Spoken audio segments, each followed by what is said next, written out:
We're in the golden age of television, or so they say, not sure who they are, but not all can be masterpieces from start to finish. Some feature a high concept that didn't warrant the lifespan that they ended up with, some outlive their premise and don't have any different stories to tell, and some play their hand too early and have no cards left up their sleeves. Whether flawed from conception, poorly plotted and paced, badly executed, or just a great show with a definitive shelf life, these are the television shows that definitely outstayed their welcome. I'm Ben from Whatculture, and here are 10 TV shows that should have quit while they were ahead. Number 10. Burn Notice. Burn Notice's overarching story just kept going on and on and on. Every time Michael thinks he's found the person who burned him, it transpires that they were a smokescreen for a bigger fish who's really a red herring distracting him from some facade to a fake to a front to a phony and so on. It just doesn't end. Burn Notice was a basic cable television action drama with a set formula every week, and clearly they were fully intending on rinse and repeating the formula until the show didn't pull in any ratings anymore, and that's what happened, the axe falling on Weston and Company in a series finale after 7 seasons. Number 9. MASH. After the game-changing, heartbreaking end of season 3, MASH took on a more serious tone, becoming a dramedy. That made the show a bigger hit with critics, but by the 8th season, only 2 of the main cast who helped to make MASH such a commercial success in the first place were still working on the show. What's more, they were running out of ideas and recycling them at a rate of knots. Initially, interviews with medical personnel who'd lived through the Korean War were made up as the source material for each season, but even those interview transcripts gave up the ghost after a while, and in the last few years, the Army surgical consultants who worked on the show would regularly call the producers with ideas to be informed that they'd already been done.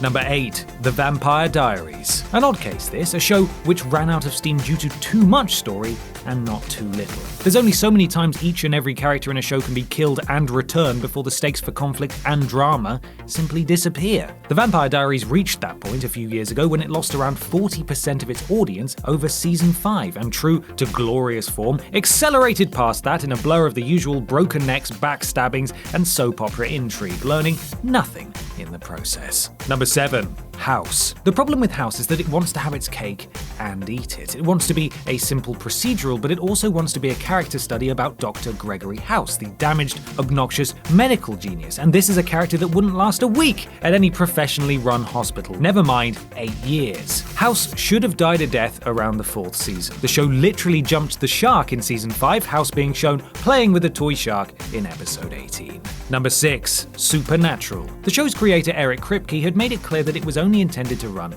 for 5 years. 5 years would cover the original storyline set up by the pilot episode, the arc plot involving angels, demons, and the return to the world of the morning star, Lucifer. At the climax of the 5th season, Sam and Dean Winchester defeat Lucifer, beat the devil himself, and resolve those story threads. Job done. Only it wasn't, because season 5 was several years ago and Supernatural is still going. Thematically, the show could keep going over and over, following the formula set down from the beginning, but this is a show that went past its natural lifespan some years ago. Number 5. The Following. It's only when you actually start watching The Following that you see what's wrong with it. Making every killer in the show a devotee of the same death cult nullifies the whole concept of profiling, and getting to grips with the fascinating idiosyncratic and individual psychology of the serial killer is pretty much the only unique selling point of this kind of narrative. Without that, The Following is just a succession of gruesome murders carried out by totally inconsequential henchmen. It didn't help that each of The Following's 3 seasons were set 1 year apart from the other either. Parking the car and turning off the engine every year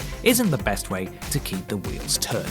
Number 4. Homeland. The first season of Homeland was a show based completely around Carrie and Brody's relationship and the fallout from his mission and her obsessive need to stop him. In the finale, Brody is sent to assassinate the Vice President of the United States with a suicide bomb. The bomb malfunctions and the assassination is never carried out, but we all know that he was going to do it. And then the show carries on for some reason. Season 2 saw Brody found out by the US government and used as a double agent, extending the lifespan of the show's driving concept, but closing down the possible options for that character as it did so.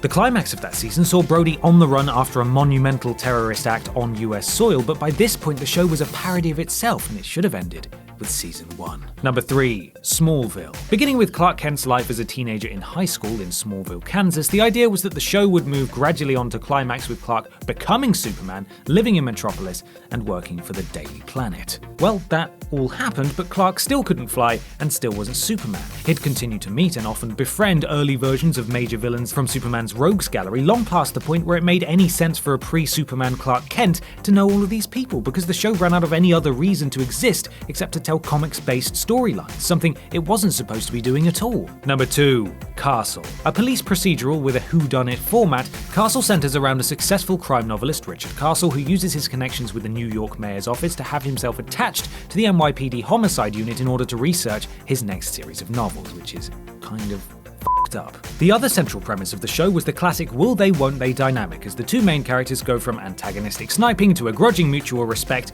to a friendship to more. In Castle's case, that happened much earlier than it probably should, with the pair beginning a relationship between the 4th and 5th seasons, and from that point on, the narrative was mostly concerned with keeping them together in order to fulfill the procedural remit, and really, it should have died 3 years before it ultimately did. Number 1. Prison Break. The high concept of Prison Break was that Lincoln Burrows, a troubled ex-con, was framed for the murder of the brother of the Vice President of the United States and sentenced to death, and his brilliant brother Michael Schofield comes up with a convoluted plan to break him out and has himself incarcerated in the same prison with the full, detailed escape plan tattooed on his body. By Season 3, half the cast are imprisoned again, locked up by the political cabal that framed Lincoln in the first place, and by Season 4, which saw the protagonists on the run yet again, there had been no point to the show for a good 2 years. Prison Break would probably have succeeded on a cable network with a greater prospect of adult levels of violence, but it was never permitted that. And that's our list. Make sure you subscribe to the Whatculture YouTube channel for more lists like this, and don't forget to visit whatculture.com for daily news and articles. I'm Ben from Whatculture, and thanks for watching. Oh, hello there. I'm billionaire philanthropist, not Bruce Wayne. And as you may have heard, we've actually started up a Whatculture comics channel. Oh, that's better. Where you can go for all the comics lists, all the comics news, and all the comics discussion. So go and subscribe to Whatculture Comics for loads of amazing comics coverage.